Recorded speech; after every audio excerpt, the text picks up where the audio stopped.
सहारा। रोहिणी अपने पोते ध्रुव को लेकर पार्क में आई थी।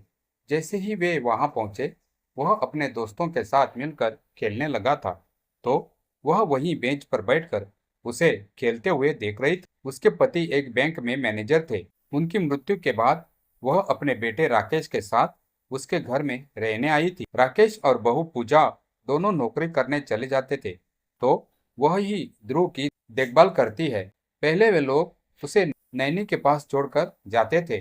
राकेश और पूजा के ऑफिस से आने के बाद वह पोते को साथ लेकर पार्क में कुछ देर बैठकर चली जाती थी। यह उसकी दिनचर्या थी। एक दिन ऐसे ही वह अपने ख्यालों में खोई हुई थी, तो उसे लगा कि कोई उसे घूर रहा है। उसने पलट कर देखा तो एक वृद्ध पुरुष उसकी तरफ देख रहा था।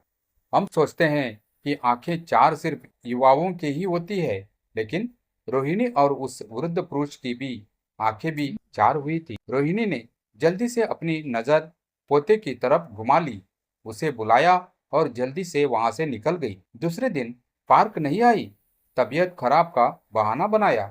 तीसरे दिन बेटे ने जबरदस्ती भेजा क्योंकि ध्रुव बहुत रो रहा था। वह डरते हुए अपना सर झुकाकर पार्क के अंदर गई। ध्रुव अपने दोस्तों के साथ खेल रहा था। वह वही बेंच पर आंखें मूंद कर बैठ गई। उसी समय उसे लगा कोई उसे पुकार रहा है। रोहिणी, उसका दिल धक से रह गया था। जानी पहचानी आवाज सुनकर उसने अपना सर उठाया और उस तरफ देखा जिस तरफ से उसे किसी ने पुकारा था। 2 दिन पहले जिस बुजुर्ग को देखा वही था। वह मुस्कुराते हुए रोहिणी को देख रहा था। रोहिणी को लगा कि इन्हीं कहीं देखा है, याद नहीं आ रहा था। वह उठकर रोहिणी के पास आया तो उसके जहन में एक धुंधली सी तस्वीर आई। जब ध्यान से देखा तो राजीव है। इतने सालों बाद फिर से सामने खड़ा था। उसे याद आया था कि उसे देखने के लिए आया हुआ पहला रिश्ता राजीव ही है। वह यादों के बवंडर में खो गई थी। उस दिन कॉलेज जाते समय माँ ने कहा था कि रोहिणी, आज जल्दी घर आना, तुम्हें देखने लड़के वाले आ रहे हैं। उसने कॉलेज में अभी ही दाखिला लिया था, इस शर्त पर कि जब भी अच्छा रिश्ता मिलेगा बिना ना नकुर किए शादी के लिए हाँ कहना है। रोहिणी ने सोचा, ठीक है, जबकि तब सोचेंगे। उसने नहीं सोचा था कि वह दिन इतनी जल्दी आ जाएगा।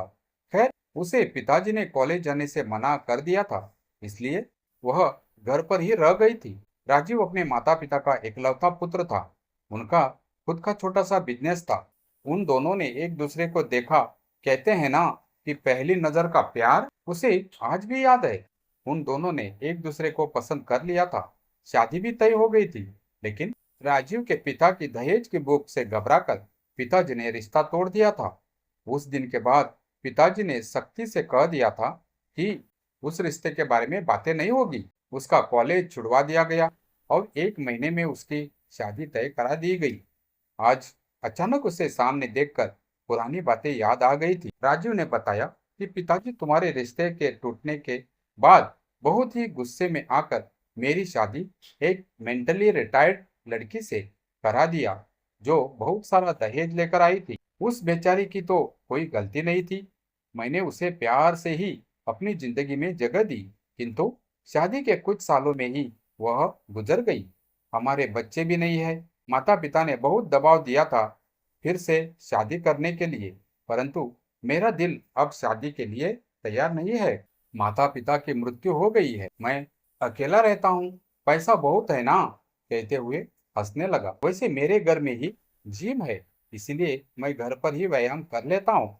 शायद ईश्वर की इच्छा थी तुमसे मुलाकात की, इसीलिए मैं परसों पहली बार वॉक पर आया था और तुम्हें देखते ही पहचान गया था। तुम्हारे साथ बात करने के लिए वहां आया था और तुम तो ऐसे डर गई थी कि दूसरे दिन आई नहीं। आज आई तो मैंने सोचा देर नहीं करना चाहिए, सीधे आकर बात कर लेता हूँ। रोहिणी का डर खत्म हो गया था। उसने भी अपने बारे में बताया था।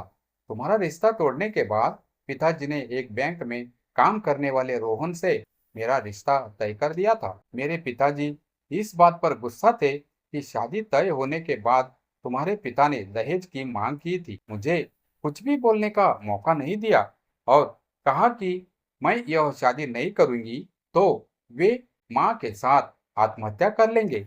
मुझे हाँ कहना पड़ा। पर रोहन बहुत ही अच्छे थे। मेरे पति को गुजरे हुए 5 साल हो गए हैं। मैं अकेली ही रहती थी। 2 साल पहले बेटा जबरन मुझे यहाँ लेकर आया था कि पोते को आपकी जरूरत है। रोहिणी ने यह भी बताया था कि बेटा बहू नौकरी पर चले जाते हैं तो वह पोते की देखभाल करती है। अब रोज ही दोनों की मुलाकात होने लगी। रोहिणी भी शाम का इंतजार करती रहती। वह धीरे धीरे अच्छे से तैयार भी होने लगी थी। उसकी इन हरकतों पर बहू की नजर पड़ी।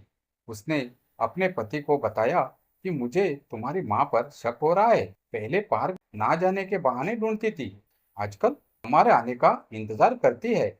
लगता है वहां उन्हें कोई मिल गया है। राकेश ने पूजा को डांट दिया तो बात आई गई हो गई थी। ध्रुव के स्कूल में विंटर की छुट्टियां थी तो राकेश पूजा उसे लेकर नैनीताल घूमने चले गए थे। रोहिणी अकेली हो गई थी।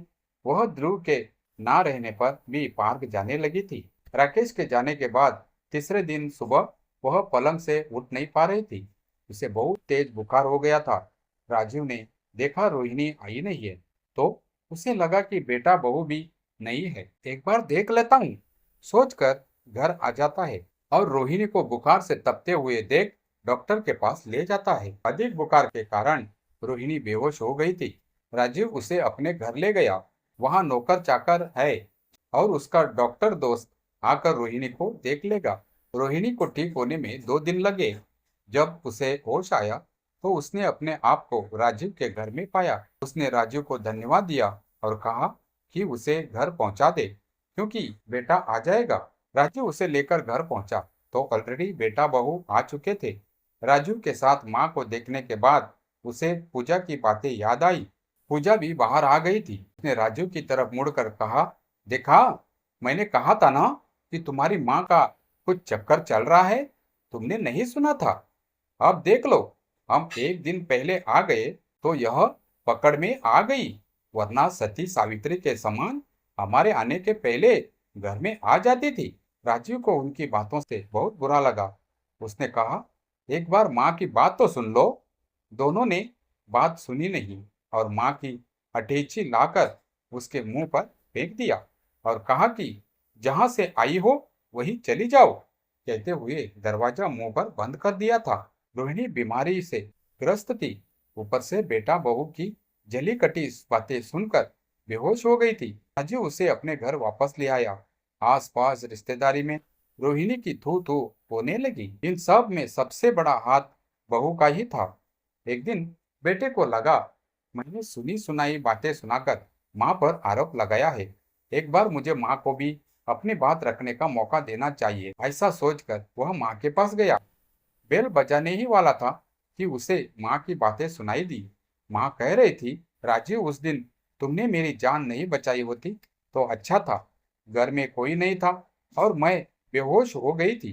तुमने काम वाली बाई की बात सुनकर मुझे अपने घर नहीं लाते तो अच्छा था। मैं अब किसके लिए जीऊं? बच्चों ने मेरी बात सुनी ही नहीं। राजीव ने कहा, देख रोहिणी, हम एक दूसरे को पहले से ही जानते हैं और इस उम्र में हम दोनों साथ बनकर नहीं रह सकते हैं क्या? मेरे घर में भी कोई नहीं है। मैं अकेला रहता हूँ। तुम भी तो अकेली रहती हो। हम एक दूसरे का सहारा बने तो क्या होगा बोलो?